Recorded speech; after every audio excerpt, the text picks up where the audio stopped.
أعوذ بالله من الشيطان الرجيم. بسم الله الرحمن الرحيم.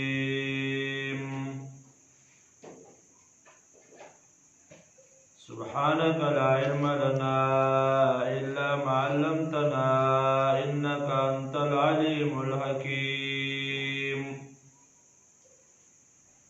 رب اشرح لي صدري ويسر لي أمري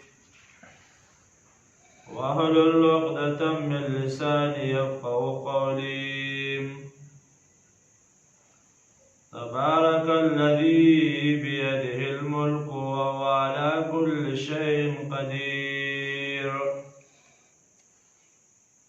الذي خلق الموت والحياة ليبلوكم أيكم أحسن عملا وهو العزيز الغفور. سورة ملک دا مکی سورت دے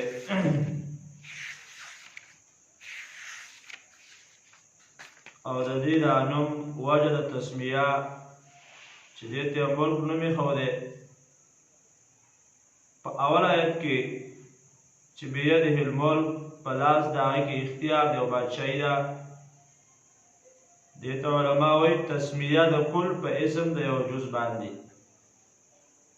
ټول صورت ته نوم کېښودل د ملک وجه تسمیه همدا د علما وایي.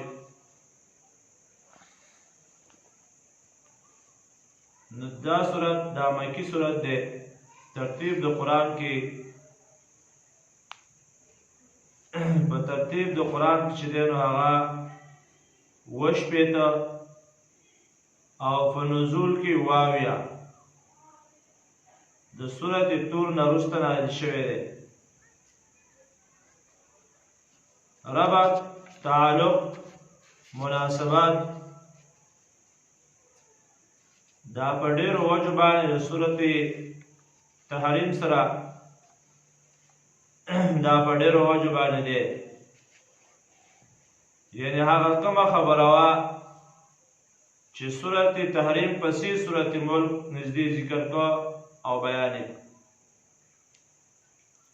اول خبره د اول مناسبت مخکې سورت کې ترغیب و انفاق ته، یعنی خرچ وکړئ په لار د الله کې. نو دې سورت ملک کې وایي خرچ کوه چې الله پکې برکت واچوي. تبارک الذی بیده الملک. په خرچ کولو باندې مال نه کمیږي بلکې په هغې باندې زیاتېږي. نو خرچ کوه. یو وجه دا ده. دویمه وجه مخکې شپږم آیت کې د ملائکو صفات ذکر کړی او ملائکتون غلاظ شداد. داسې ملائک دي چې هغه سخت طبیعت او سخت طاقت واله دي، څوک ترې ځان خلاصولی نه شي. نو دلته اتم آیت کې د ملائکو قول ذکر کوي. د ملائکو قول ذکر کوي په اتم آیت کې تكاد تميز من الغيظ كلما ألقي فيها فوج سألهم خزنتها ألم يأتكم نذير. چې دې ته یوه ډله وغورځولی شي ملایک به ترې پوښتنه کوي تاسو ته څوک راونکي نه و راغلی، څنګه جهنم ته راغلی. نو دلته د هغه ملایکو قول ذکر کوي، وینا د ملایکو، ځکه دا صورت په هغه پسې نږدې بیان. دریم مخکې اووم آیت کې وویلې چې تاسو عذرونه او بهانې مه پیش کوئ، ځکه بهانې او عذرونه ولې پیش کوئ؟ ځکه چې دی ناکاره اعمال کړي دي، بیا د ناکاره عمل نه د خلاصي لپاره بهانې پیش کوي. یو بهانه او بله بهانه همدغه اتم آیت کې دا ذکر کوي او بیا وایي لو كنا نسمع ونعقل ما كنا في اصحاب السعير. کاش که منګه قرآن اورېدلی وی نو منګ به په جهنم کې نو پراته. عدم سمع د الله د کتاب دا وجه ده چې من قرآن نه اورېدو، په نورو لواحیاتو عباسیاتو باندې به لګیا وو، ځکه جهنم ته راغلو. دغه شان مخکې څلورمه وجه مخکې آیت کې وویلې، قیل ادخلوا شپږم آیت مخکې آیت کې ویلي وو، شپږم آیت کې لسم آیت کې قیل ادخلوا النار مع الداخلین. وبویلی شي ننوځئ اور ته د داخلېدونکو سره. نو دلته په دې شپږم آیت کې د هغې حالات ذکر کوي، د هغې حالات ذکر کوي شپږم آیت کې. وللذین کفروا بربهم عذاب جهنم وبئس المصیر.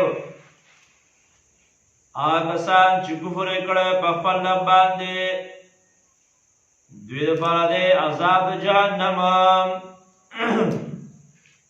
دا چې عذاب د جهنم دی د هغې حالات ذکر کړل.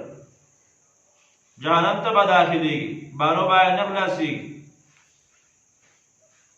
مقصد د صورت دی اثبات او ثابتول د الله د یووالي په برکاتو کې. برکت اچونکی یو الله دی، بل څوک برکت اچونکی نشته. او دا دعوا ذکر کوي په دلایلو باندې، او په دې کې تقریبا علما ذکر کوي 12 دلایل بیانوي، صفات الهیه بیانوي، دلایل ذکر کوي، او اسماء د الله ذکر کوي 10. دغه دعوه ثابتوي د تبارک الذی په دلایلو باندې. دا کار کوي، دا کار یې کړی دی، برکت والا ذات دی، دا کار یې کړی دی. ګوره اسمانونه پیدا کړي دي لاندې باندې، دغه شان اسمان یې ښایسته کړی دی په ستورو باندې. دغسې نور دلایل هغه وروستو ذکر کوي. د دې صورت فضایل حدیث کې راځي، نبی صلی الله علیه وسلم به نه وده کېده تر څو چې به یې صورت الف لام میم سجده 21مه سپاره کې ده، او صورت تبارک الذی نه لوستي. دا به ولوستل په خپله بستره باندې، او بیا به د هغې نه وروسته به بیا هغه وده کېده په سنت طریقه باندې.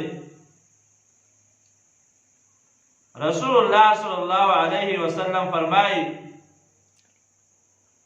وددت ان تكون سورة الملك في قلب كل مؤمن. زما دا خوښه ده چې د هر مسلمان دغه پړه کې سورة ملک دا وي، یعنې دا دې یاد وي. نارینه زنانه مسلمان باید چې د هر مؤمن چې به کلمه حیثیت دی یو مسلمان او ایماندار، چې د هغې په زړه کې سورة ملک دا وي، یعنې دا یاد وي.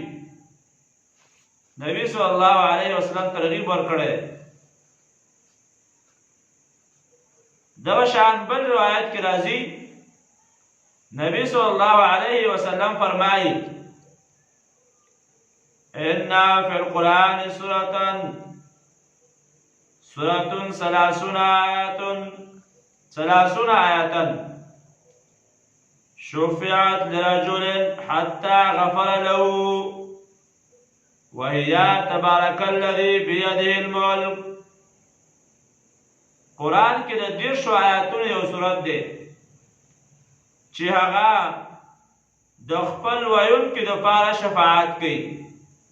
د 10 آیاتونو والا سورت دی، تر دې پورې چې دغه انسان بخښنه وکړی شي. د 10 آیاتونو والا سورت دی او هغه دیش آیاتونه هغه دا سورۃ وهي تبارک الذی بیده الملک. دا سورۃ چې سورۃ تبارک الذی دی چې فلاس په اختیار د آی کې بادشاہی ده. نور فضائل او غم ډیر زیات دی. حدیث کې راځي هغه څوک چې هر شپه سورۃ تبارک الذی وای نو په دغه انسان باندې به د قبر عذاب نه وي. ځکه زموږ عقیده د مسلمانانو دا ده چې د قبر کې عذاب شته او دا د اهل سنت والجماعت عقیده ده چې په دې کې عذاب شته. الله ته ټول مسلمان بچ کی. حدیث او نصوص ثابته ده چې قبر کې عذاب شته. نو هر هغه څوک چې ساره شپه سورۃ تبارک الذی وای نو په دغه انسان باندې به عذاب نه دی د قبر. یو شپې لپاره خاص کول پکار نه دي چې صرف د جمعې په شپه باندې وای. لکه مخکې به دا رواج و چې خلک به راغونډ شو صرف د جمعې په شپې باندې به تبارک الذی وایله. دا تخصیص دا شریعت خلاف دی. نبی صلی الله علیه وسلم د صحابه معمول داو چې هر شپه باید ویل شي. هر شپه هر سړی هر مسلمان نارینه زنانه دا جدا جدا وایي او هر یو انسان ته مکمل اجر او ثواب میلاوي شي. نو هر شپه ویل پکار دي، صرف یو شپې پورې خاص کول پکار نه دي. او نور فضایل هم ډېر زیات دي. حدیث کې داغه مستقل وضاحت شوی دی. نو باید چې انسان دا وایي هر شپه تبارک الذی، ځکه په دې کې رد د شرک فعلی او د اعتقادي د دواړو رد دی پکې.